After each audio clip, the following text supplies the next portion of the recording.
Today it's going to be all about the beets. So I'm going to show you how I preserve my pickled beets for the winter. This is using the water bath canning method. However, if you would like to not pickle your beets, preserve them more in their natural state, that's also possible, but you would have to pressure can your beets. So this today is all about pickling the beets and storing them for the winter. In an attempt to keep these vlogs as short as possible, I don't go into every single detail on water bath canning. However, if you are interested, if you're just starting and you want to learn, I do have a vlog out on water bath canning, and I also have one on pressure canning, and all the important details are really in those vlogs. So I do suggest you have a look at those if this is fairly new to you and you're just learning. Beets need to be thoroughly washed before we cook them. It's recommended to leave 2 inches of stem and the root attached to prevent any kind of bleeding during the cooking. And bleeding, you'll see like your water's going to turn pink. So the more stem you leave in the root, the less the bleeding that will happen during the cooking part. As you can see, I don't have 2 inches of stem on my beets because when I'm in the garden, I twist off the leaves and leave them in the garden to compost in the garden. So I don't have exactly what's recommended, but it's going to have to do. I use a good firm brush to clean my beets because I want them to get really clean. I'll show you why later, but I clean these really well because I'm going to be saving the skins of these beets to use for something else. So that's really exciting too. There's very little waste. And as you can see, I'm wearing gloves because beets is one of those vegetables that really stains a lot. So to try to keep my hands from becoming too stained, I wear gloves.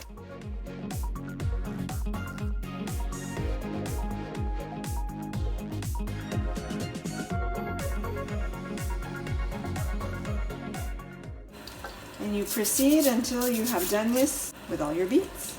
As you can see, I've ended up with a lot of different sizes of beets. So the way I'm going to go about cooking them is I'm going to start by putting my larger beets in the bottom of my pot. The medium-sized ones I'll put in about 5 to 10 minutes, and then I'll wait another 5 to 10 minutes, and then I'll add the really smaller ones. You need to cover your beets with water, but I'm going to add more water because I know I'm going to be adding more beets, and you're going to cook them until they're tender. So these big ones will probably take somewhere between 40 to 45 minutes, and then I'll add more beets at 10-minute intervals to make sure that they cook evenly and they're all done pretty much at the same time.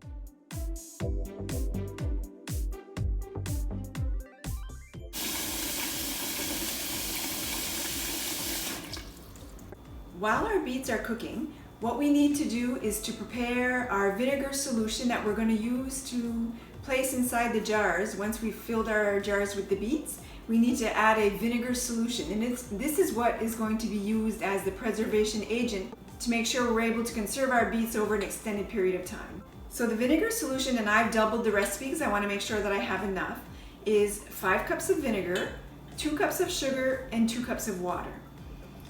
Now you need to discard the water that your beets are boiling in. You cannot use that water to make your vinegar solution. It may not be what you want to hear, it may not be what you've been doing through the years, but when you look in all the books and all the recipes about making pickled beets, they all say to discard the liquid. And remember, when you know better, you do better. So now you know better, so you gotta throw that liquid out and make your own vinegar solution with water, vinegar, and sugar. Make sure your vinegar is the 5% vinegar. So this is where it gets a little bit interesting when it comes to beets. I'm more of a just the vinegar solution kind of person when it comes to the liquid that I put inside my beets. But some people do like to have those spices inside their beets to give them that little extra something. You can go to your store and you can purchase some pickling spices. You would usually put somewhere around 3 tablespoons of pickling spices, and you're going to take a piece of cheesecloth and make a little bag out of it and put your pickling spices inside, and then drop that inside of your vinegar solution. So you're going to bring your solution to a boil. If you're not using any kinds of spices, all you need to do is just let it come to a boil to dissolve your sugar and make sure that you continue stirring. If you are using some spices, you will need to just kind of let it simmer for about a good 15 minutes just to make sure that all those good spices are infused inside of your liquid. If you are struggling to find some pickling spices, there are different varieties of your own pickling spice that you can make. So it's a mixture of a whole bunch of different spices, and really this is something that you can play around with. You can modify the quantity of spices if there are certain spices in there that you don't like. So a different kind of mixture that you can make, you can take 1 cinnamon stick and you break it up in pieces, 3 to 5 bay leaves all crushed up. Then you can take 1 to 2 tablespoons of mustard seeds, 1 tablespoon of like your whole allspice, coriander seeds, black peppercorn, ground ginger, your cardamom seeds, 1 to 2 teaspoons of red pepper flakes if you like that. You can put a teaspoon of whole cloves. So you mix all that, and you are probably going to have a little bit. You're going to have more than what you need for your recipe. But again, there you will take your 3 tablespoons of your mixture, and you're going to put this in your cheesecloth and make a little bag and put it inside of your vinegar solution for about 15 minutes. Then you remove and discard your bag. You can make a sweeter beet vinegar solution if you'd like by adding a cinnamon stick with whole peppercorn. So there's different kind of varieties out there. If you look in the recipe books with the tested, scientifically tested recipes, they're going to give you some different options for spices that you can put inside of your beets. Once your beets are fully cooked, you're going to dump out the water. So what I do next is I take my beets and then I dump them in my sink, my freshly sanitized sink, and I immediately pour some cold water over them.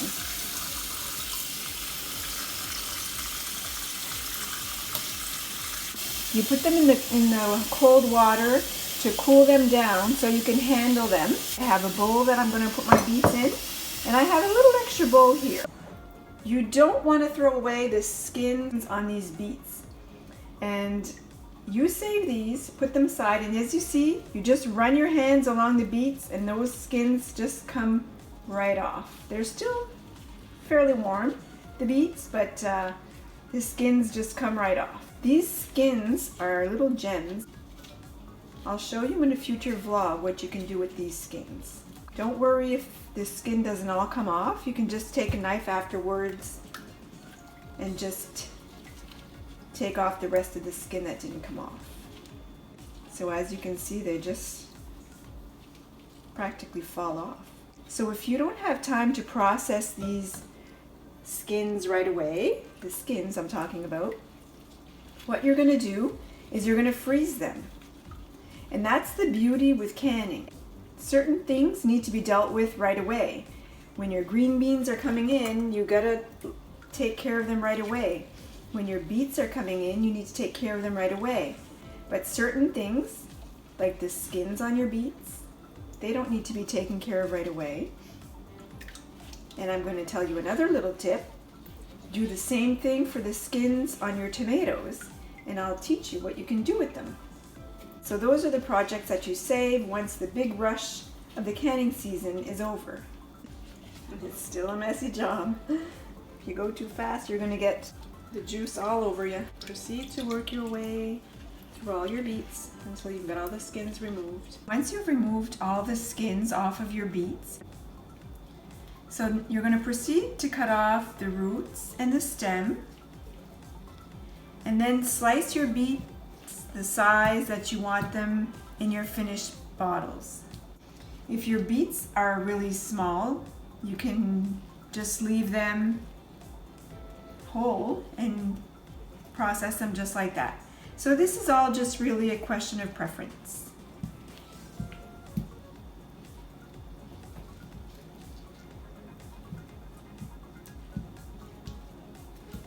Our beets are prepared, all ready to go into the jars. We have our vinegar solution all nice and hot. Our caps are all warmed up in the pot, nice and hot. The canner is on the stove top, filled up halfway, and I've got it slowly starting to heat up My bottles are inside my canner, also staying warm. So we're ready to go. So I've just brought over 2 bottles from my canner that's on the stove, and they're nice and hot. So now I'm going to put the beets inside the jar.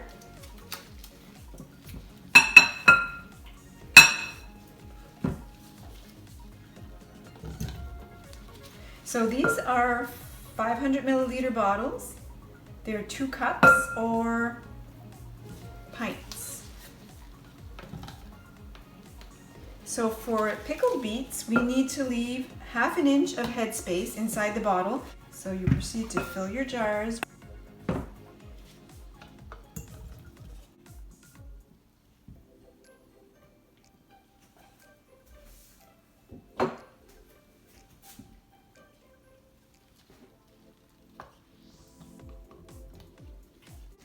Don't push too much on your beets because you wouldn't want to crush them. They're cooked, so they're kind of soft. So now we're going to add our vinegar solution and leave a ½ inch headspace.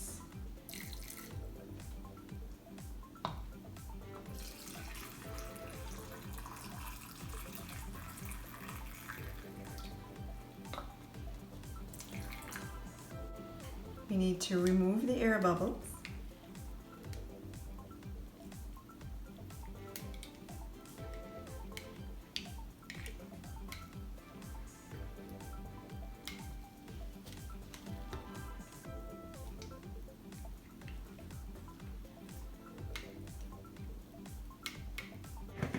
And readjust the liquid as needed.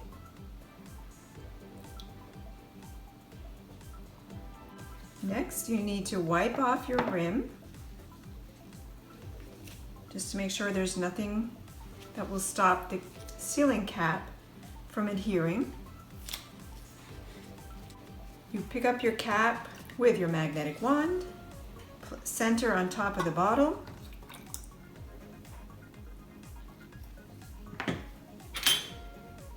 place your screw cap on top until it's fingertip tight. You don't want to twist it on too tight. Then you're going to take your jar lifter to place them carefully inside your pot.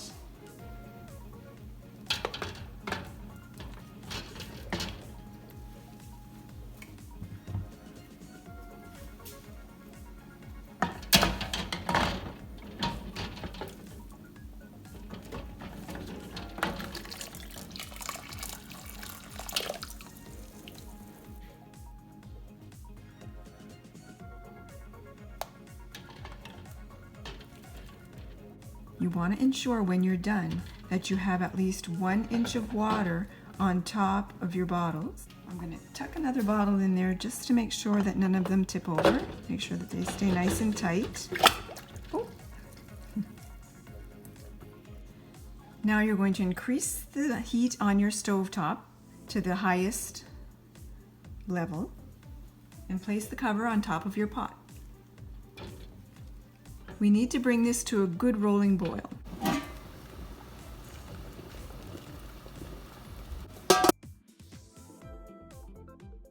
Now that we've got our jars boiling at a nice hard boil, we need to start timing.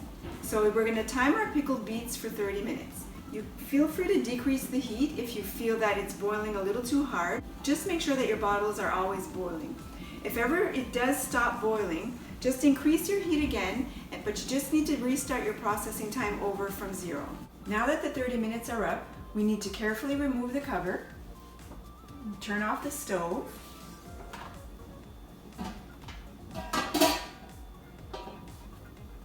and let it sit for another 5 minutes. So when removing your bottles from your canner, you need to picture your arm like a crane. So you can't tip your bottles from side to side. You really need to keep them upright to make sure that none of the contents of the bottle spills around the rim. So you lift straight up, you come across, and you bring it down. And where you set your bottles to rest, they need to stay there for 24 hours. So you can't touch them for 24 hours. You gotta leave them alone.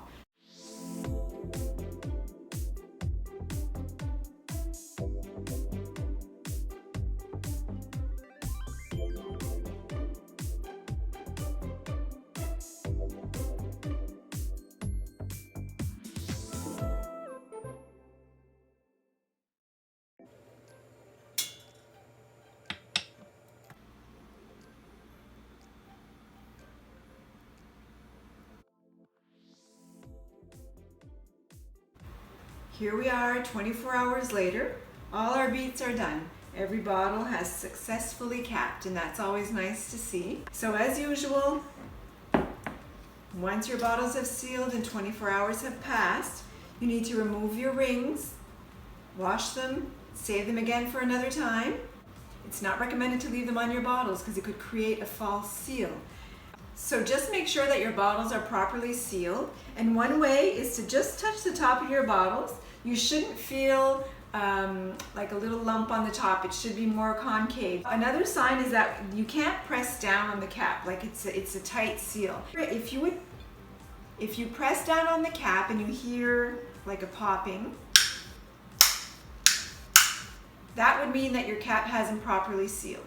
So if this does happen, what do? You could reprocess it if you'd like. You'd put it back in your pot, cover it with water, and boil it again for the entire recommended time. If it's just the one bottle, I have more of a tendency just to throw a cover on it and put it in the fridge and enjoy it right away. It gives you a chance to kind of taste out the product. If I'd have a lot of bottles in a batch that wouldn't seal, I may try reprocessing them. But don't forget, if you do decide to reprocess, use new caps because they didn't seal the first time. You don't want to try them again. And also another little tip is to never store your bottles one on top of the other. This would cause too much pressure on top of your bottle, so always just leave a single row. Write your date on top of your bottles so you don't forget when you made them. Enjoy your nice new pickled beets. If you enjoy this vlog, check out my other ones. I do have one. If you're not very familiar with the canning, either water bath canning or pressure canning, I do have some vlogs out there that's more like a tutorial or a basic 101 information, so check those out. I have some new content coming out on all kinds of different subjects, different topics. Some of it will be about canning, some is going to be about dehydration, some may be about fermentation, so check out my other vlogs. Subscribe to my channel if you like it, and we'll talk again soon.